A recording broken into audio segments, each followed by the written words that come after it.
Mon équipe s'appelle l'Atalanta Boulogne parce que je suis fan de l'Atalanta, de par mes origines italiennes, et Boulogne parce que voilà, Canal+ est à Boulogne, il fallait bien trouver un lieu.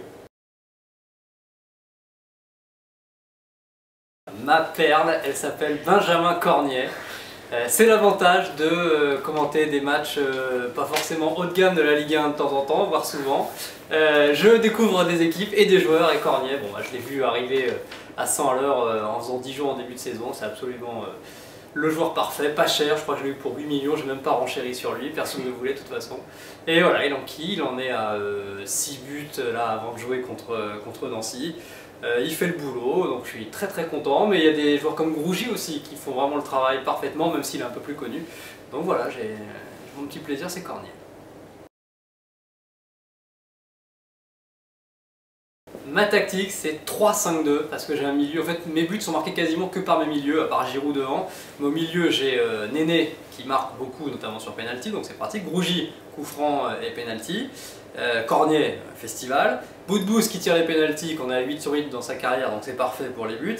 Et mon cinquième, c'est souvent Amouma, qui marque moins en ce moment, mais ça va peut-être se réveiller. J'ai du Plasil sous le coude quand Bordeaux se réveillera, peut-être non 6 mois, on sait jamais. Voilà, puis j'en ai encore un ou deux sous le coude qui peuvent. J'ai Botéac, le Dijonais, qui est un petit peu une surprise que j'hésite à faire jouer ce week-end. Donc voilà, j'ai mon 3-5-2 parce que j'ai besoin de milieux qui marquent des buts. Alors je suis pour l'instant vierge de tout bonus, j'ai réussi à être invaincu sans piéger mes adversaires, je les garde pour la fin, au cas où ça soit un petit peu chaud en fin de championnat et que j'ai besoin vraiment de prendre des points, je balancerai tout dans les 4 dernières journées, puisqu'il m'en reste 4, donc voilà, ça va faire très mal.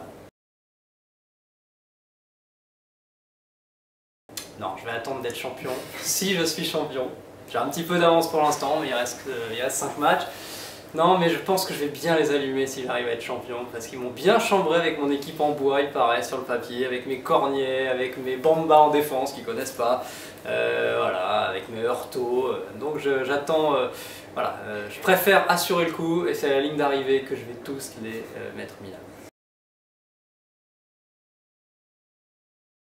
J'ai bien aimé sur le blog la photo de la Miss en tenue rayée, voilà, c'était sympa, on aime bien les maillots rayés. L'Atalanta Bergame, mon club de cœur étant mon maillot rayé, bah elle aussi, donc tout va bien.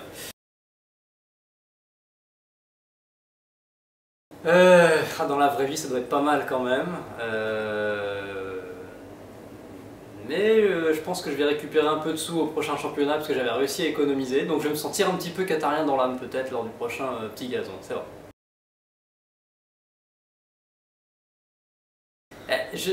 Par exemple, mon Cornier, je vais avoir du mal à le garder. Je pense que tout le monde va se ruer sur mon Cornier à 8 millions. Ça ne vais pas pouvoir le garder à ce prix-là, mais je vais essayer voilà, de mettre le prix. Et puis, évidemment, j'aurais craqué pour Pastore, mais j'attends de voir s'il se réveille. Et si Beckham arrive? Si Beckham arrive, combien je mettrais sur Beckham? Mais non, mais Beckham, il va pas marquer beaucoup de buts, Beckham. Donc, on est d'accord. Ouais, non, je prendrais pas Beckham. Sur qui je pourrais craquer? Fugamero quand même, à mon avis il va quand même en planter. Ouais, un buteur parce que je suis un peu pauvre en buteur. J'ai Giroud, heureusement j'ai bien senti le coup. J'ai André Ayou, mais là il est un peu comme Marseille, la tête dans le seau. Et après j'ai vraiment que des joueurs assez moyens. Donc ça serait vraiment pour un attaquant, pour un top buteur. Je sais pas, laisse-moi regarder les chiffres. Hein. 5 matchs, 4 victoires, 1 nul, 22 buts marqués, 10 encaissés.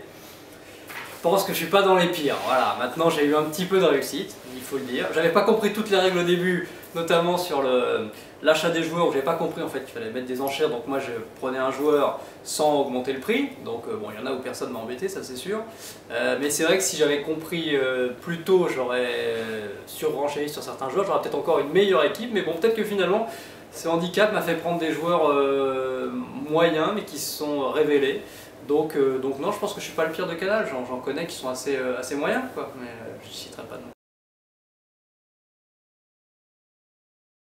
Écoute, ouais, j'ose espérer par contre que la valise de Nana, Materazzi, Zaya, ça n'existe pas, bien sûr.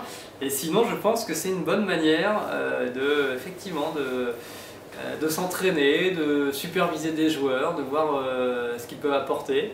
En tout cas, c'est un peu l'antichambre effectivement de la vraie Ligue 1, on va dire ça. Malheureusement, je pense qu'ils ont dû voir le classement et ils se disent que ça va être compliqué, mais je pense que maintenant je suis un peu démasqué, la tactique est un peu démasquée, ils vont aller gratter dans des équipes pas forcément connues, des joueurs qui sont prêts à exploser, donc j'ai eu le bénéfice peut-être de la première saison où il faut cerner un petit peu les enjeux et puis aller gratter là où on peut faire mal, mais écoute, ils peuvent venir, moi je les attends.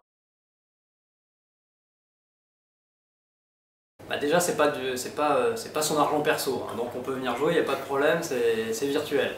Après moi j'adore tout ce qui est management, voilà, jeu d'entraîneur. Ça me rappelle mon époque Amstrad où j'avais le premier football manager, j'avais été champion d'Angleterre avec Chelsea à l'époque où Mourinho était encore un enfant, donc c'est pour dire que j'ai réussi à les faire gagner avant Mourinho. Et après, dans les versions Football Manager actuelles, je trouve que c'est trop long. Enfin, nous, on n'a plus trop le temps, en tant qu'adulte maintenant, père de famille, de passer des heures à jouer à ces jeux-là qui sont vraiment trop compliqués, il y a trop d'aspects. Donc là, j'aime bien le côté assez synthétique, qui me rappelle ce qui se fait aussi dans les sports américains, au hockey sur glace notamment, aux États-Unis, ils sont très friands de ça. Donc là, je m'éclatais beaucoup à faire ça aussi il y a quelques années. Donc là, j'aime bien le côté entraîneur, mais sans trop de paramètres, juste ce qu'il faut, c'est-à-dire connaître un petit peu le foot, connaître un peu les joueurs, aller gratter. Donc voilà, pour ceux qui aiment un petit peu le foot, c'est plutôt marrant, on se prend pas la tête, puis surtout on peut chambrer un petit peu, on peut se marrer, surtout quand on gagne, c'est plus facile. Alors, il faut que je fasse attention parce que ça m'est arrivé une fois, Brest-Nice, en tout cas Brest sûr, c'était la première victoire de Brest. Et Grougy, donc tire un penalty, et je savais évidemment que j'avais Grougy dans mon équipe, donc forcément j'y ai pensé, il a marqué. Et je suis allé le voir à la fin du match, effectivement, en lui disant « Écoute Bruno, je fais un jeu sur internet et tu es dans mon équipe, et quand tu marques un but dans la vraie vie, mon équipe virtuelle marque un but, donc je te remercie. » En plus ce jour-là il avait mis un doublé. Je te remercie, grâce à toi, mon équipe a marqué 2 buts ce soir. Et ça l'a fait bien marrer, il m'a dit bah, merci, c'est sympa et tout. Et voilà, à la limite, c'est moi qui l'ai plus remercié parce qu'il m'avait bien rendu service. Donc effectivement, je pense à mon petit gazon pendant que je commente. Ça peut être dangereux à certains moments, il faut faire attention.